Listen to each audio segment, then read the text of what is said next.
Arquitetura na produção urbana latino-americana. A construção de uma rede de articulação entre Argentina, Brasil e Paraguai. Os autores: André Carrasco, professor doutor do Programa de Pós-Graduação em Arquitetura e Urbanismo na Universidade Federal de Pelotas, Flávia Galbiati e Rodolfo Ribeiro, mestrandos no mesmo programa de pós-graduação. Esse trabalho apresenta e discute a segunda edição do workshop Arquitetura na Produção Urbana Latino-Americana, atividade que articulou ações de ensino, pesquisa e extensão, organizada a partir da convergência entre grupos dos 3 países, Argentina, Brasil e Paraguai. O objetivo foi desenvolver reflexões críticas e hipóteses projetuais em contextos marcados pela precariedade e a desigualdade urbana. As cidades de Pelotas, Assunção e Buenos Aires relacionam-se a partir dos conflitos entre suas urbanizações precárias e o ambiente natural. Em Pelotas, com o Canal São Gonçalo e a Lagoa dos Patos. Em Assunção, com o Rio Paraguai e as zonas de banhado. E em Buenos Aires, com o rio Riachuelo na periferia sul da cidade. O ponto de partida é a construção de consenso sobre os fundamentos socioeconômicos que determinaram o processo de urbanização latino-americana e o papel do projeto enquanto ferramenta de diálogo e proposição. Percebe-se uma homogeneidade transversal quanto à forma urbana e as relações dos assentamentos precários com a cidade, enquanto ficam evidentes as heterogeneidades ao reduzir a escala. Se a estrutura social e produtiva vigente determinou a homogeneidade da forma da pobreza urbana latino-americana, é possível afirmar que na produção de heterogeneidade está a subversão a esta lógica geral. Trata-se, portanto, de qualificar, através do projeto, a produção dessa heterogeneidade. O primeiro workshop ocorreu em outubro de 2018, na Universidade Nacional de Assunção, no Paraguai, e desenvolveu-se sobre conflitos entre os banhados de Assunção, as margens do Rio Paraguai, e o projeto de ampliação e reurbanização das avenidas costaneiras, Norte e Sul. O segundo workshop foi realizado em Pelotas em setembro de 2019. Destacam-se o papel da Universidade Federal de Pelotas enquanto participante da produção do espaço urbano pelotense e na ampliação do acesso a serviços públicos, e o contexto de mobilização social fragilizada da cidade. O contato com as comunidades foi mediado por escolas públicas, caracterizadas em áreas de urbanização precária como formas de organização comunitária direta e indireta. O pressuposto para a definição dos objetos de estudo foi um recorte temático, articulação, cidade, universidade, escola, comunidade, e um recorte geográfico, estabelecido na relação crítica entre precariedade urbana e o ambiente natural. Com o objetivo de construir uma perspectiva não fragmentada e as mediações necessárias, a apropriação crítica se dá em 3 escalas: a macroescala, nas relações entre cidade, as águas e a universidade; na escala intermediária, com as escolas públicas e as comunidades; e na microescala, nos projetos específicos.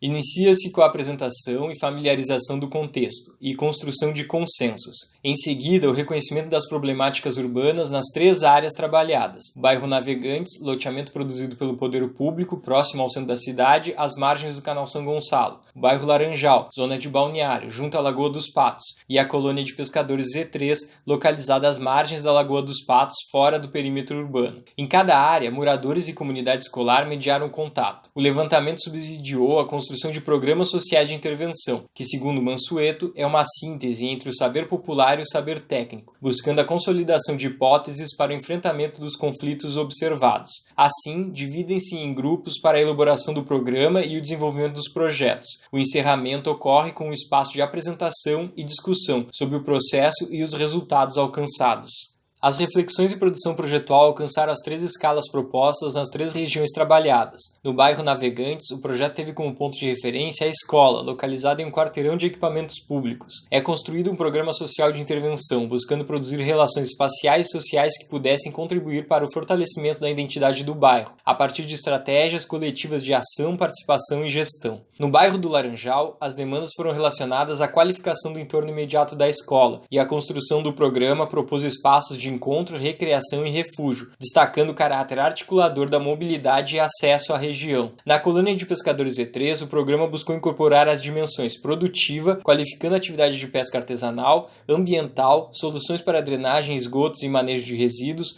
socio-institucional, espaço de cultura, educação e lazer, e espacial, mapeando as áreas de risco. Observa-se, de forma geral, elementos para a leitura de heterogeneidades na produção urbana e formas de qualificá-las. Destaca-se o processo de projeto desde o contato com o território do todo ao particular e a produção e constante revisão coletiva de propostas, possibilitando críticas e articulações de soluções entre regiões e escalas. Desse modo, formulam-se alternativas possíveis para a superação da produção do espaço urbano desigual e precário nos contextos trabalhados.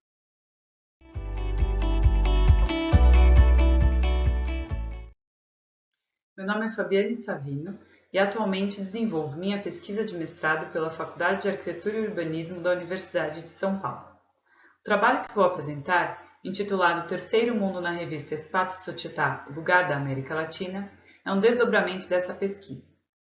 A revista italiana Spazio Società, dirigida e editada pelo arquiteto Giancarlo De Carlo entre 1978 e 2000, é um periódico que se propôs a olhar para as transformações do ambiente físico, partindo da arquitetura e do urbanismo, numa perspectiva mais ampla e multidisciplinar. Dentre os tópicos explorados apresentados pelo arquiteto nos primeiros editais, encontram-se a relação da arquitetura com a história e as questões do ambiente construído no Terceiro Mundo. O presente artigo tem como objetivo central analisar essas publicações e suas temáticas, com o intuito de identificar em que medida a revista contribui na construção do conceito de Terceiro Mundo em oposição ao Primeiro Mundo, e de que maneira esse debate refletiu no campo disciplinar da arquitetura e do urbanismo, com especial atenção para as representações da América Latina. No tocante às publicações que tratam de países latino-americanos, parte é classificada como terceiro-mundista e parte aparece com destaque na seção de dossiês. O estudo busca analisar tais artigos e encontrar possíveis hierarquias nas suas temáticas. Esse artigo, portanto, divide-se em 3 partes. A primeira trata sucintamente do surgimento do conceito de terceiro mundo e os múltiplos significados a ele atribuídos ao longo da segunda metade do século XX. A aproximação desse termo complexo, que foi discutido e estudado largamente por diversos campos das humanidades, se faz necessária para iluminar a discussão que será feita na revista Spazio Società. A segunda parte refere-se à revista em questão, expondo suas divisões internas, os assuntos abordados e a figura do editor-chefe, o arquiteto Giancarlo De Carlo. Por fim, o foco recai nos artigos sobre países da América Latina, ora apresentados como terceiro mundo, ora apresentados em dossiês, em busca de entender hierarquias e classificações feitas pelo próprio corpo editorial, seguidas pelas considerações finais. A revista publicou em 2001, após seu fechamento, um índice que dividiu os artigos dos seus 22 anos de vida por assunto e palavras-chave. Dentre as palavras-chave, 59 são os artigos classificados como sobre o terceiro mundo, dos quais apenas 8 referem-se a países latino-americanos. De maneira geral, os temas tratados que destaco são luta por moradia, habitação social e recuperação de assentamentos degradados. Por outro lado, há outros textos sobre a América Latina que aparecem nos dossiês. Ali, nações como Argentina, Uruguai e Venezuela aparecem com uma importância equivalente à dos países europeus pelo conteúdo das suas temáticas. Os dossiês comumente reuniam diversos artigos que tentavam, de certa forma, dar um panorama geral histórico e político dos países para partir para questões específicas da disciplina da arquitetura e do urbanismo, passando pelas artes e por figuras consagradas pela historiografia da arquitetura. Existe um reconhecimento dessa arquitetura e da história desses países pelo campo disciplinar, que ganha destaque e é valorizada também dentro da revista. Obrigada.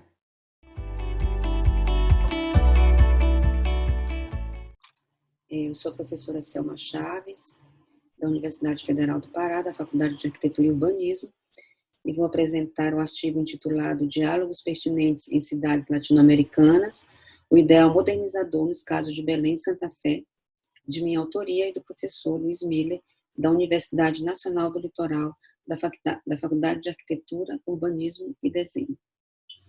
O artigo tem como objetivo traçar um paralelo entre propostas de modernização entre as duas cidades.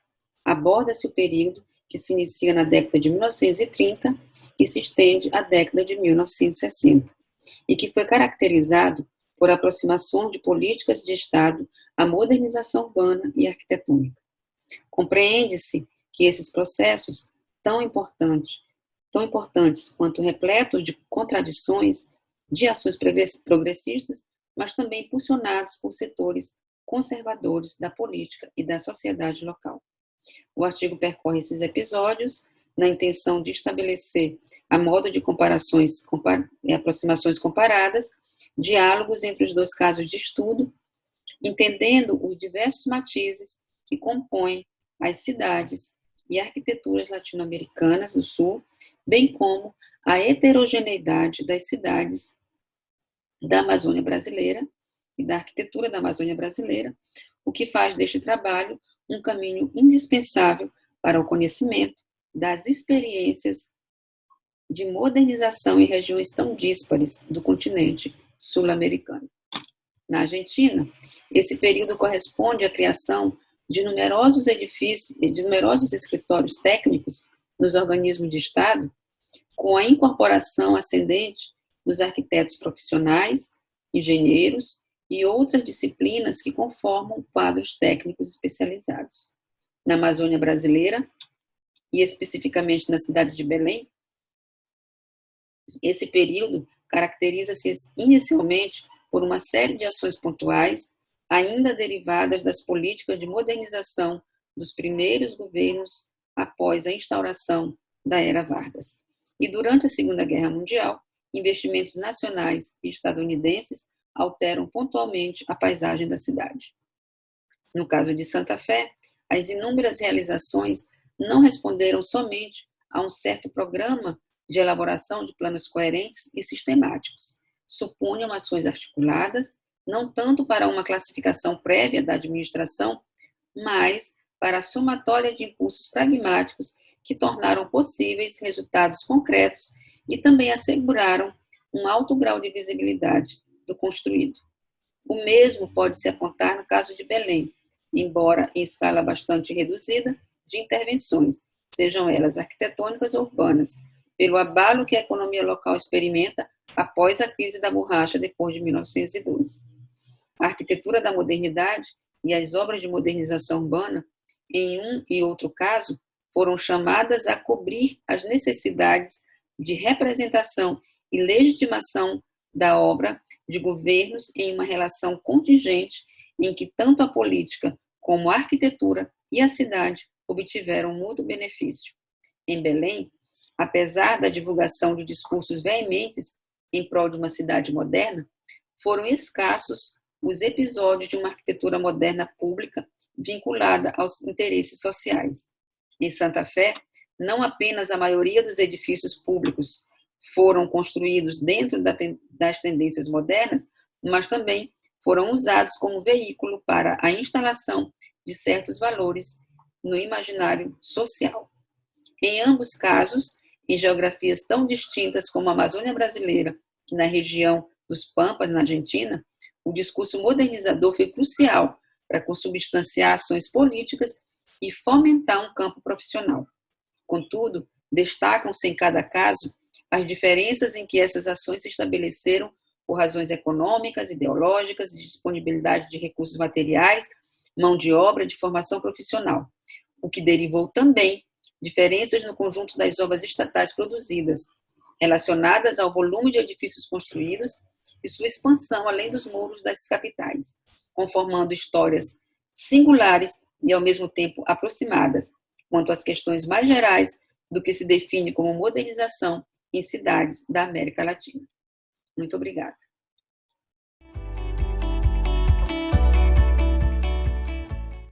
O estudo investiga a formação de uma linguagem estética comum no Rio de Janeiro durante a década de 50, ao analisar duas vertentes artísticas, arquitetura e música, com suas próprias feições daquele retrato histórico, a arquitetura modernista carioca e a bossa nova. O projeto se estrutura em contexto, um pouco de análise estética e a análise de estudos de caso, que leva à síntese. No caso, Palácio da Alvorada de Oscar Niemeyer, Se Todos Fossem Iguais a Você, de Tom Jobim e Vinícius de Moraes. Na contextualização, ele começa na década de 20, na Semana de Arte Moderna, passa pela década de 30, década de 40, até chegar na década de 50, onde mostra que existem traços que vêm sendo buscados, né, por essa geração das antigas e a rejeição do samba canção e elementos clássicos da década de 40. A análise estética, né, a análise das obras, vem usando o método de Gorovitz, que vem confronto, que é uma leitura subjetiva, reconhecimento, que é uma análise subjetiva, e depois a pesquisa, que é a contextualização da obra. Se Todos Fossem Iguais a Você também vem com análise dos elementos, né, estruturais, como os dois motivos musicais. No caso, o primeiro é esse. E isso acaba se repetindo e construindo a melodia através da repetição dessa ideia.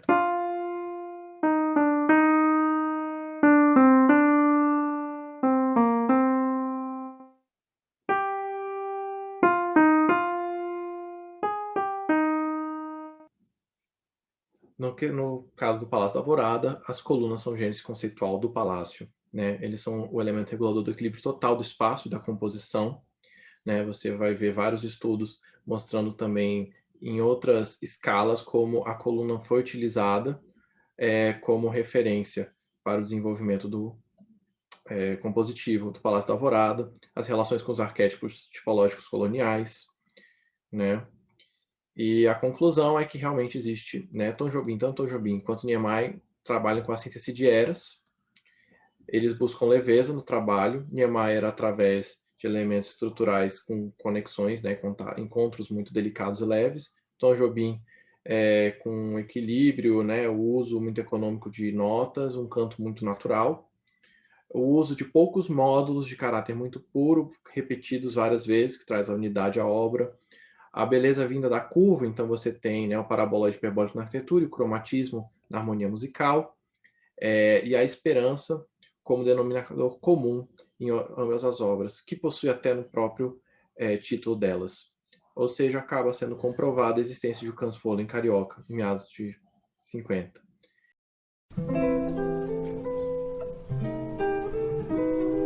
Vai tua vida, teu caminho é de paz e amor. A tua vida é uma linda canção de amor. Abre teus braços e canta a última esperança, a esperança divina de amar em paz.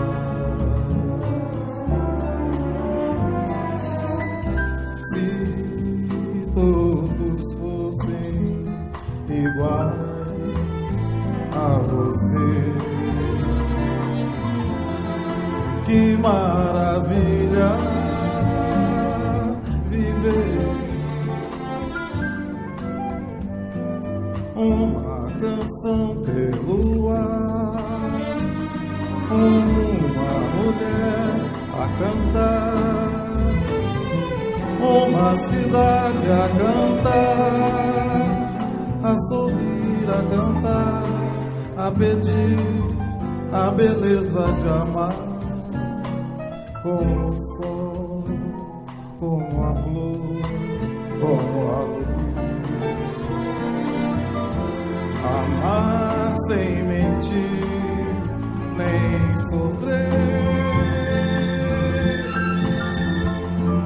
Existiria a verdade, verdade que ninguém vê.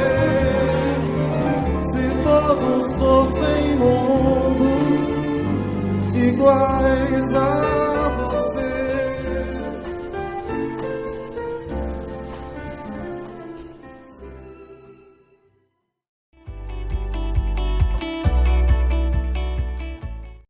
Olá, meu nome é Nayara Ribeiro, eu sou graduanda em Arquitetura e Urbanismo. Oi, eu sou a Raíssa Trinoloni, também graduanda em Arquitetura e Urbanismo. E o artigo que submetemos conta também com outro autor, nosso orientador e professor, Dr. Miguel Buzar, do Instituto de Arquitetura e Urbanismo da Universidade de São Paulo, o qual também pertencemos. Nosso trabalho relata um percurso do projeto de pesquisa e extensão Cartilha da Cidade, que é coordenado pelo professor Miguel Buzar e pertence ao grupo de pesquisa Arquitec, do IAUSP.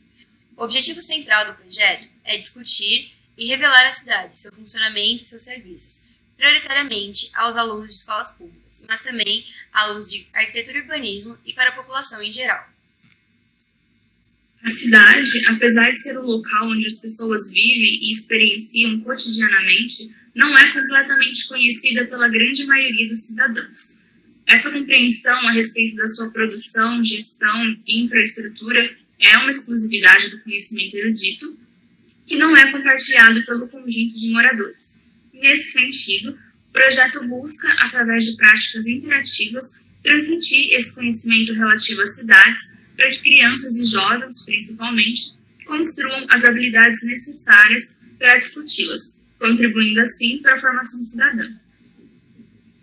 Para alcançar esse objetivo, o grupo desenvolveu alguns recursos próprios, como, por exemplo, a publicação de um material didático, em 2017, intitulado Cartilha da Cidade, que trata de temas urbanos mais voltados aos serviços e equipamentos, como mobiliário urbano, iluminação pública, drenagem urbana, entre outros. Esse foi o primeiro instrumento produzido pelo grupo, que desde 2017 já aplicava oficinas em escolas públicas, abordando esses temas de forma explicativa. No entanto, na tentativa de aumentar a interação e principalmente o debate entre os alunos frente às problemáticas da produção do espaço urbano, o grupo criou, em 2018, o jogo Agentes Urbanos e Cidade Participativa, que de forma lúdica e colaborativa aborda limites e possibilidades da efetivação do direito à cidade, compreendido, segundo uma definição lefebvriana, como direito de criação e fruição plena do espaço urbano e social. O jogo ele acontece em torno de uma maquete, que é o nosso tabuleiro, representando parte de uma cidade hipotética. Os participantes são divididos em agentes, ou grupo de agentes, dependendo da quantidade, e esses agentes podem ser a prefeitura, o empreendedor imobiliário, uma associação de moradores, e entre outros, que vão discutir possíveis decisões a respeito de uma ou mais situações e problemas que são colocadas no jogo. As oficinas sempre acontecem em diferentes contextos, com alunos de diferentes idades, desde creche até pós-graduação, e, apesar de seguirem o mesmo roteiro, sempre havia necessidade de adaptação para o público em questão. Por isso, essas oficinas foram fundamentais para que o grupo desenvolvesse as versões do jogo. Então, foram desenvolvidas 4 versões. A versão 1 ela é destinada para alunos do 3º ao 5º ano do ensino fundamental. A versão 2 é destinada aos alunos do 6º ao 8º ano do ensino fundamental. A terceira versão ela é destinada aos alunos do 9º ano até o 3º ano do ensino médio. E a quarta versão ela é destinada a alunos da graduação e pós-graduação em arquitetura e urbanismo. Tem também uma versão destinada aos alunos da educação infantil, sendo desenvolvidas. E cada uma delas tem uma situação-problema com níveis de dificuldades que se adequam à faixa etária que se destina, e os agentes variam de acordo com elas. Existem também as pistas, que podem ser utilizadas durante o jogo como motivadores do debate, a fim de despertar olhares críticos. Mais recentemente, essas versões foram disponibilizadas no site do projeto, juntamente com um manual e um tabuleiro para ser impresso. E o objetivo é que educadores, pesquisadores e interessados de todo o país possam ter acesso ao nosso material e utilizá-lo como uma ferramenta didática. Também abrimos um fórum nesse site para que seja um espaço de retorno ou sugestões e para que possa ocorrer essa nossa interlocução com quem está aplicando o nosso material, além de ser uma maneira de que o grupo esteja em constante desenvolvimento. Por fim, o conhecimento sobre a cidade proposto pelo projeto não pretende ser um instrumento mágico de superação das fissuras sociais, e nem tampouco a solução dos aspectos negativos do atual desenvolvimento urbano, mas pode ser um instrumento cultural que auxilie as pessoas a se reconhecerem enquanto cidadãos ativos e reconhecerem o seu direito à cidade. Muito obrigada.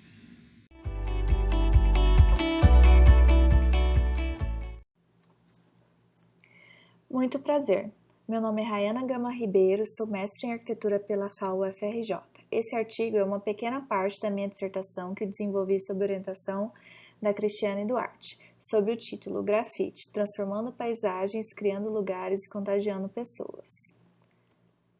O grafite é relacionado principalmente à estética urbana contemporânea e, por abarcar aspectos visíveis e sensíveis, ele também pode provocar uma série de reações de seus observadores, e com isso desencadear sentimentos em relação a ele e ao local no qual ele se encontra. Assim, essa dissertação que se trata da relação e desenvolvimento das pessoas com a estética de murais de grafite. Objeto de estudo. Para o propósito dessa pesquisa, escolhemos somente trabalhar com grafite através da análise de objetos de estudo que foram selecionados por devaneios, observações e sugestões que perduraram na memória. Justificativa. O motivo que instigou a realização desse trabalho foi a observação de situações em que muros e fachadas deixaram de ser apenas paredes, ganharam identidade e personificaram o lugar, emprestando caráter à ambiência urbana. E que essa presença do grafite pode desencadear reações e sentimentos nas pessoas, modificando a percepção desse lugar e o afeto por ele. com o seguinte objetivo geral: averiguar que a experiência estética proporcionada pelo grafite desencadeia processos de ressignificação da ambiência do lugar através do contágio afetivo. E a fim de atingir os objetivos já explicitados, uma das metodologias adotadas foi a do questionário online, com a finalidade de embarcar tópicos que seriam difíceis de serem esclarecidos somente com a observação participante, só poderiam ser tocados ao questionar diretamente esse sujeito que experiencia o grafite, e no bloco 5 questionava o aspecto sensível do lugar grafitado. Análise de dados e descobertas. No quinto bloco, tentava indagar qual seria a remoção do grafite e as suas consequências. Com a pergunta: como você acha que seria esse lugar sem o grafite? Por quê? Podemos perceber nessa nuvem de palavras que a maioria das pessoas afirma uma consequência negativa de que o lugar seria comum no sentido inferior da palavra, sem atratividade, indiferente no sentido desinteressante e apático. Uma parede qualquer, se referindo a ser mais um muro ou uma empena enorme, inexpressivo, despercebido, somente uma passagem insegura, que antes era, além de passagem, uma distração. Propício ao crime, desagradável, sem cor, sem graça, sem vida, vazio, apagado, etc.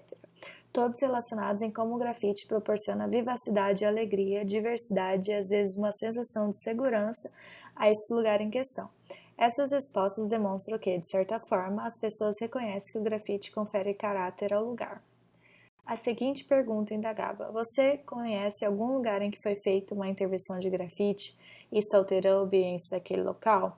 Muitos não conseguiam se lembrar de nenhum local, e nas letras bem pequenas que surgiram os melhores exemplos de contágio afetivo pela experiência estética.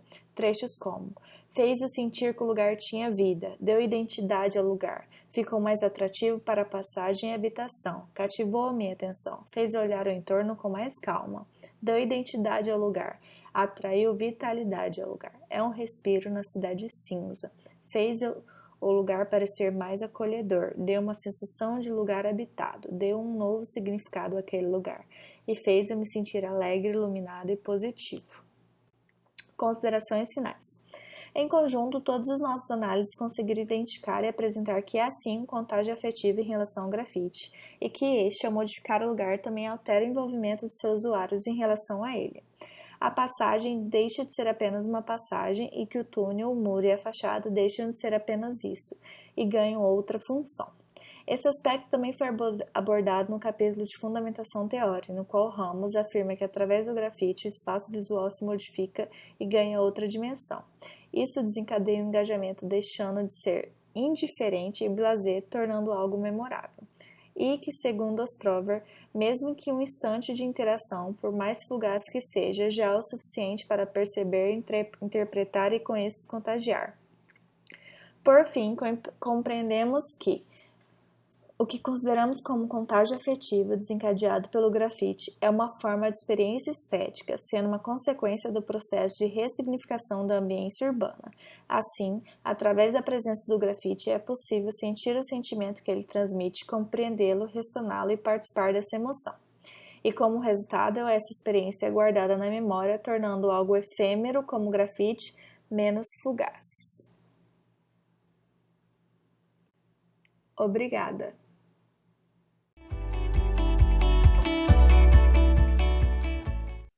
Bom, olá, estou aqui para falar sobre o artigo Construindo Ecologias Urbanas, né, que foi escrito por mim, Luiz Otávio de Faria Silva, e pela Marcela Arruda. Eu sou professor da Escola da Cidade e estou como coordenador da plataforma Arquitetura e Biosfera, no âmbito da qual aconteceu o curso Ecologia Urbana do Corpo ao Território, que é a base, né, dessa reflexão que nós trazemos aqui neste artigo.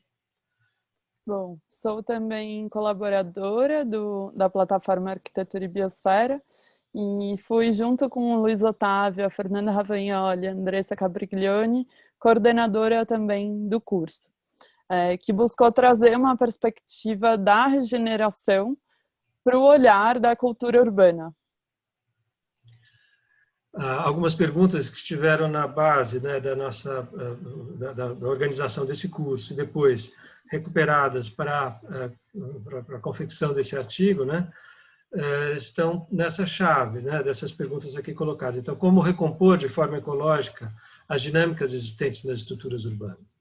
É possível rearranjar áreas urbanas para que se tornem ecológicas? Ou elas estão condenadas ao desmanche para que dinâmicas efetivamente ecológicas sejam viabilizadas? Como lidar com bordas precarizadas das regiões urbanizadas? É possível ressignificá-las a partir de um paradigma alternativo, né, ao que se pratica, né, esse que se pratica com um imenso impacto socioambiental? Quais as formas regenerativas de habitar a paisagem? E tudo isso tendo como conceito, né, como definição de fundo, né, essa definição de paisagem do Euler Sandeville, né, da paisagem como experiências compartilhadas, né, ou de construção social, onde se dá o convívio, né?